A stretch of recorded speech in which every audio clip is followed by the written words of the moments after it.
Hi friends. As you can see, I got a little roughed up last night. You should see the other guy. Actually, I do this to myself in my sleep. It started a couple of years ago and I've tried all kinds of remedies, even wearing mittens to bed. Clearly, I'm working something out in my sleep. Yesterday after worship, we had a family reunion. Have you had one of those yet this summer, or are you planning to have one?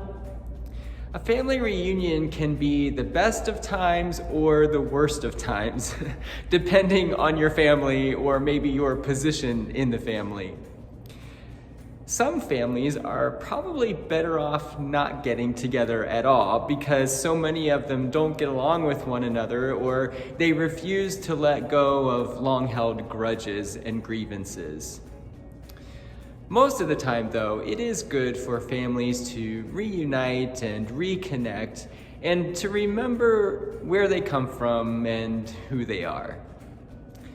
Sheila Moss, a humorist from Nashville, Tennessee, describes her last family reunion like this, quote, "Last week was our big biannual family reunion here in Tennessee.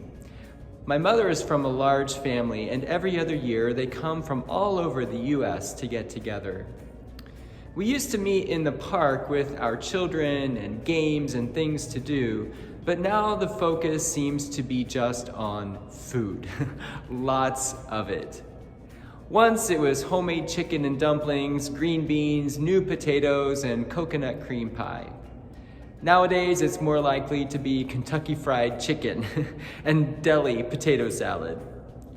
Home cooking is going out of style, and people tend to eat out more and cook less. I sure do miss banana pudding, but not enough to make it myself." Reunions give us the chance to catch up on the family gossip. Who is divorced, who is married, who died, who has a new baby, who is sick, who is pregnant. We also get to talk about the people who didn't show up and speculate on the real reasons why. Family reunions are tolerable.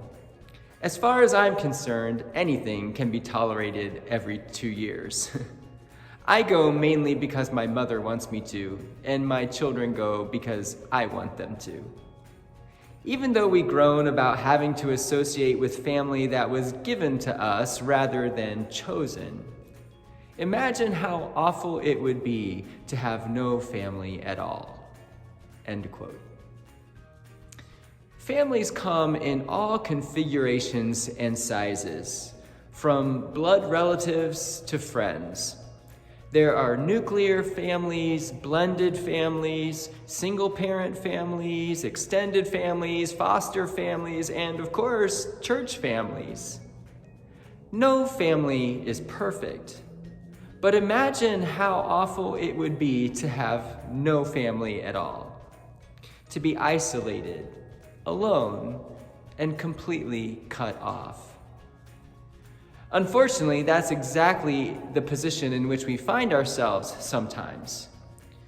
Legalism isolates us in an artificial bubble of self-righteousness.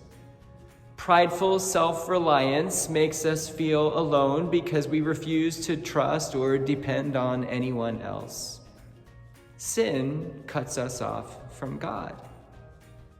Now, we are not the only ones to ever experience that. And tomorrow, we're going to take a look at what the Apostle Paul wrote to the churches in Galatia to remind them and to reassure them and us that we are not cut off from God, but that we are adopted into God's family. I hope you'll be able to join me for that. Until then, have a great day, and I'll see you soon.